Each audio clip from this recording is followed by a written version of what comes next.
1. I am a delivery driver for a pizza place. But I felt because my duties in store do mirror server, it was appropriate here. I had a delivery to the far corner of our delivery district, 15 minutes from our store. The customer ordered a no contact, but did not leave a tip yet, meaning I had to get this guy to come out and sign a paper to leave a tip. Very much not no contact. It's kinda silly when people do that, but in the past I've never had an issue with that combo. I should preface this by saying I am extremely hard of hearing, bordering legally deaf. I can't understand speech over the phone through most audio, like speakers for a microphone, online videos, and even just watching TV. And I heavily rely on lip reading and subtitles when ASL is not available. So a Ring doorbell is not an option when I'm behind the camera. I also need to make clear I was born with my hearing. I lost it gradually, starting at 15, and got to my current state by 18. I don't sound deaf, and I am in speech therapy to keep my voice from weakening due to my hearing loss. I arrived at the door of my delivery and did my standard put the throwaway box down, then our hot bag, then the order on top. I noticed the Ring doorbell was already activated, and there was an extremely garbled voice coming from the speaker. I couldn't understand what he was saying, so I just did my normal speech and waited. I told him he needed to sign for it and to please come out to sign as I stepped back to give him room. Nothing. I told him I am deaf and I don't understand what he is saying to me. So if he has something important to say, he needs to open the door so I can read his lips. I am still trying to be as polite as I can, because this is a half-hour round trip and I need that tip. He still won't come out, and after almost 10 minutes of nearly begging this guy to come out, he refuses. So I let him know I am returning to my car with his order because he is not coming out. I gather everything and return to my car and contact my manager, asking her what to do in this situation, as he isn't coming to the door, has not tipped, and I don't know what he is trying to tell me. As it turns out, as I was texting my manager, the customer had called her and complained about a driver pretending to be deaf and refusing to just leave the food and F off. Turns out every time he spoke to me, it was just to go away, becoming increasingly aggressive about it. I could understand that his voice was becoming aggressive, but again, I had no idea what he was saying, so I stayed. My wonderful manager immediately sides with the customer, telling me to just leave the food at the door and forget the tip. At least having the courtesy of reciting every insult and accusation this customer is hurling about me to my manager. Even saying that the guy has proof of me lying about being deaf because I can speak clearly. Manager knows my story and my level of deafness, but instead of explaining why the accusations are wrong, she just sides with him. I end up just leaving the order with no tip, wasting almost 50 minutes with zero pay at all for it. I got chewed out by my manager for my disability, and how this mess she's dealing with is all my fault. I couldn't even defend myself because I'm pretty sure my disability and needed accommodations are very much not my fault. I tried speaking with my GM the next day about the issue to get his input and figure out what exactly went wrong so this won't happen again. But as I explained the situation from my point of view, he immediately brushed me off, saying the customer paid for the food, and he can do whatever he wants after that. I am furious because of this, and I'm tempted to either quit or get the ADA involved because of this issue. But I don't want to as well because of the timing, and I can't afford bills without this job. And for anyone wondering why I pushed for the signature and is making assumptions why, I'll just put it here. I was not trying to guilt him into tipping me. I was not harassing the guy into coming out to give me money. It is a legality reason and nothing more. The point of signing an untipped invoice is to state that the invoiced amount is all they intend on paying, or they intend to pay a little more than that, which goes to the driver. Due to a string of tip fraud issues in my area, our store has cracked down on having signed receipts, so we can't add fraudulent tips. Management has made it very, very clear that at their discretion drivers can be suspended, or even fired for coming back with no signature, tip or no tip.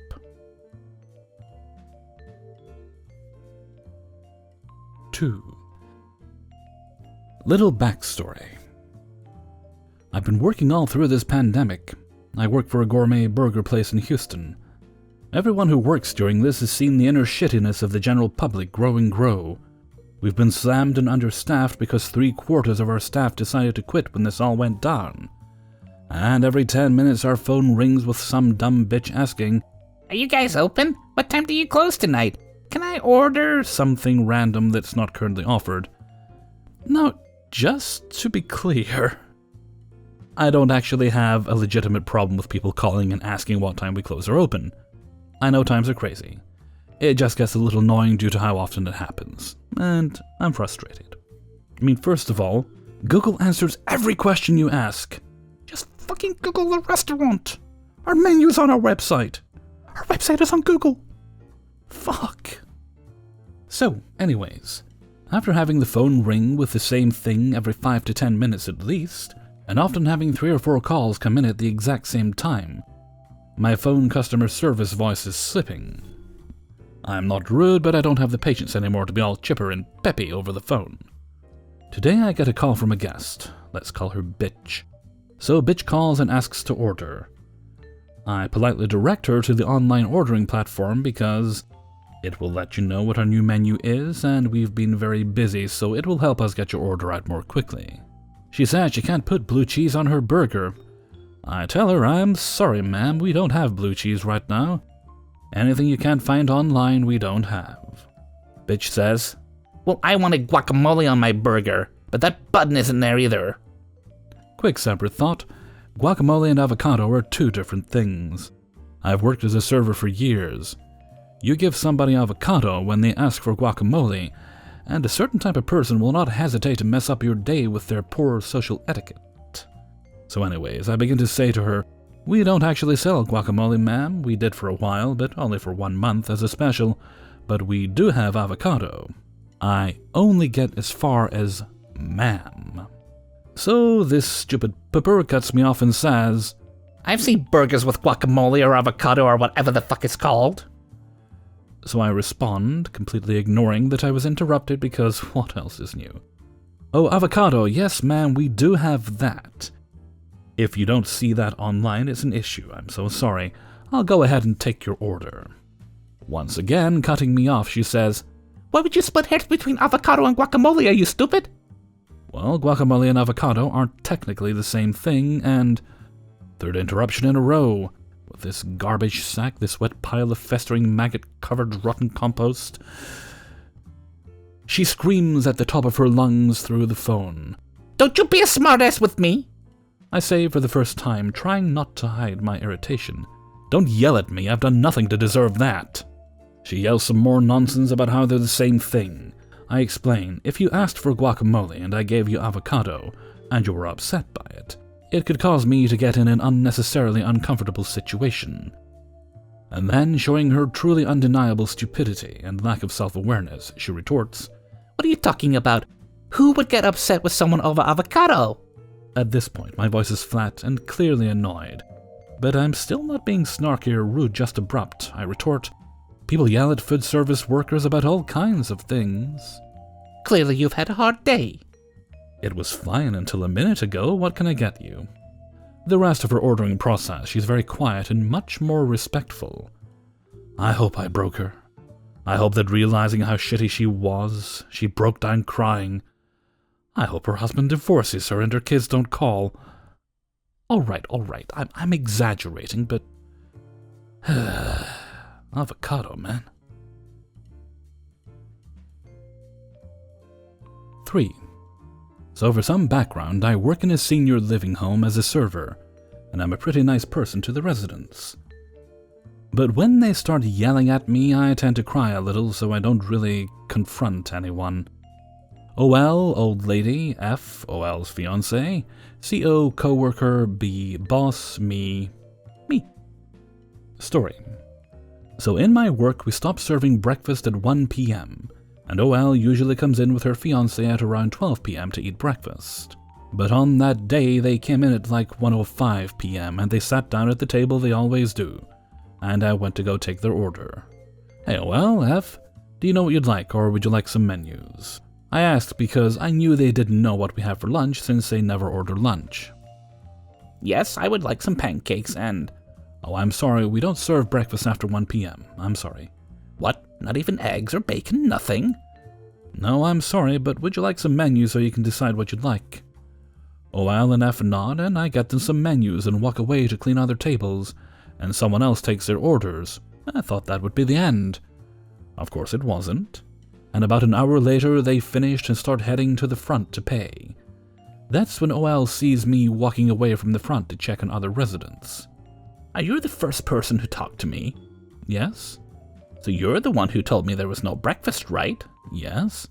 Okay, come with me to look at the menu before you get written up for being rude to a customer. I'm very confused as to what I did wrong, but I start walking to the table. We keep the menus on. Okay. She opens a menu and holds it between us. Right here it says a la carte. That means I can have breakfast whenever I ask. No, the times on the menu clearly say that we have breakfast specials from 7 to 11 a.m. and regular breakfast from 7 to 1 p.m.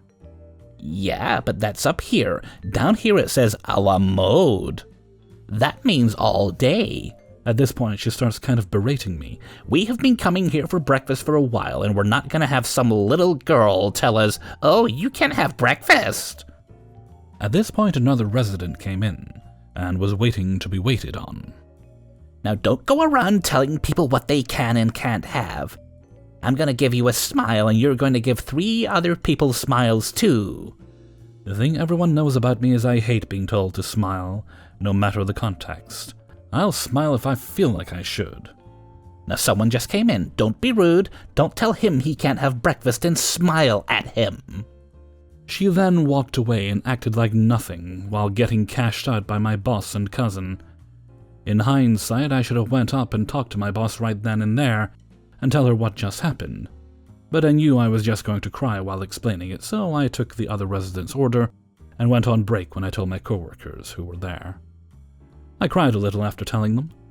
We sat there making fun of it and saying things like, man, if she wants, she can try to order pancakes for dinner, see how that goes. And we're not McDonald's, she should get here a bit earlier.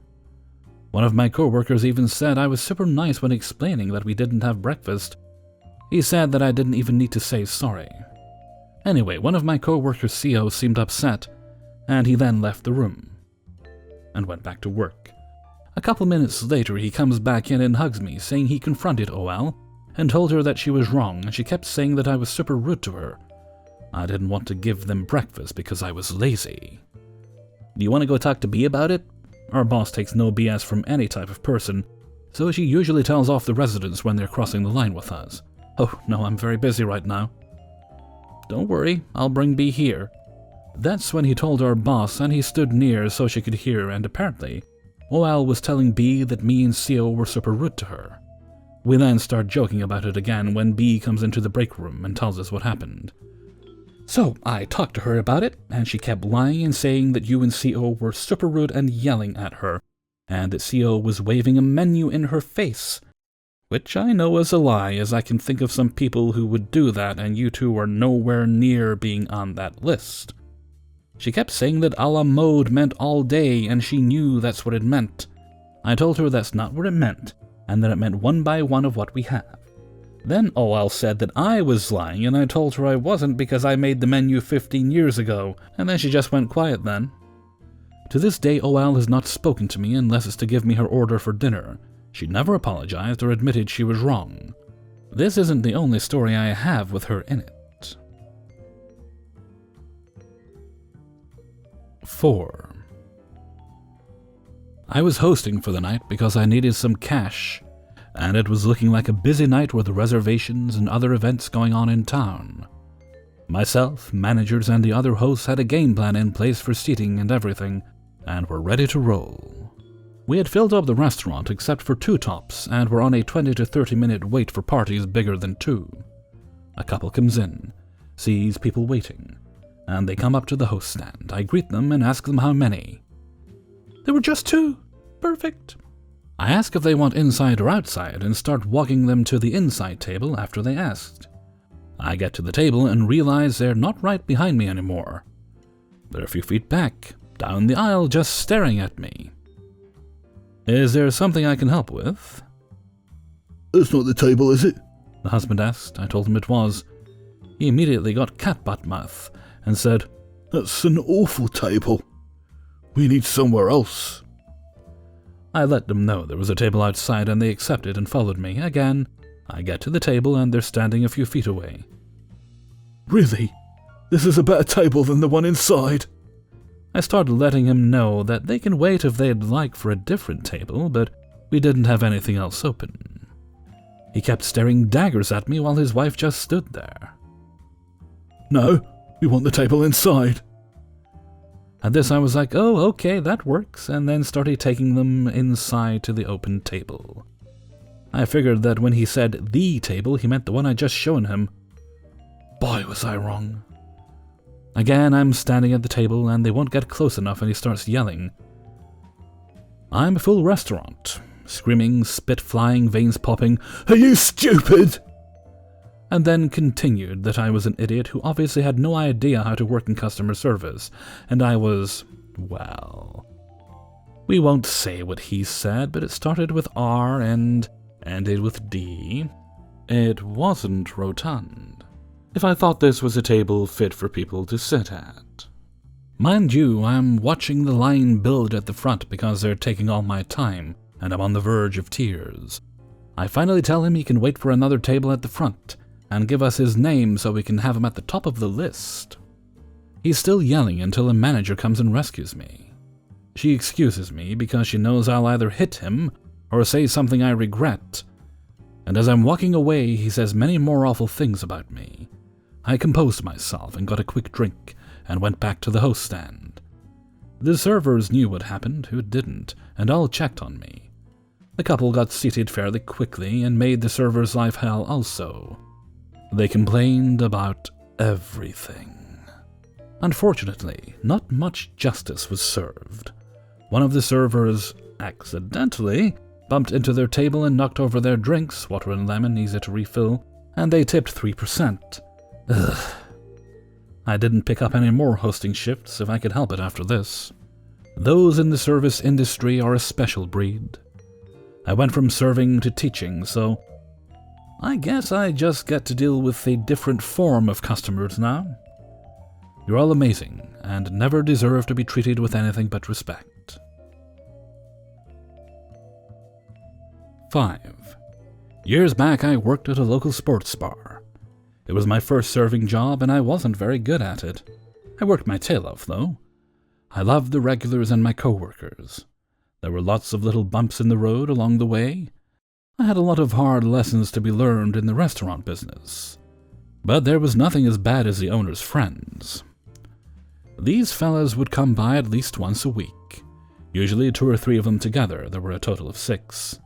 But on big game days they'd show up and be there all damn day, taking up space at the bar, getting discounts on food and free drinks, being loud and rowdy. My manager was terrified to say anything, mostly because the owner would eventually stop in to see them on those big game days and order rounds of drinks or appetizers or both on the house. One particular game day I was swamped.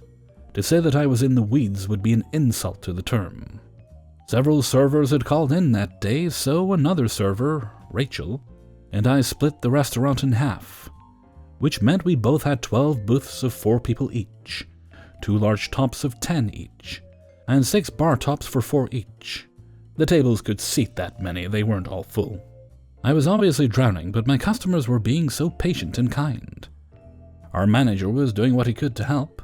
In between football games, as one set of customers were filing out, and a new one was filing in, the owner's friends came in and took up residence at the bar, all 6 of them. They were already drunk, I was already worn out, and I just intended to avoid them as much as possible. I was clearing tables for new parties. We had an open seating policy, so it was nuts trying to keep up. And some tables were staying over into the next game. I was clearing a bar table that had folks staying over with a stack of cups in one arm and a stack of messy and empty-ish plates in the other, when one of the owner's friends walked up to me.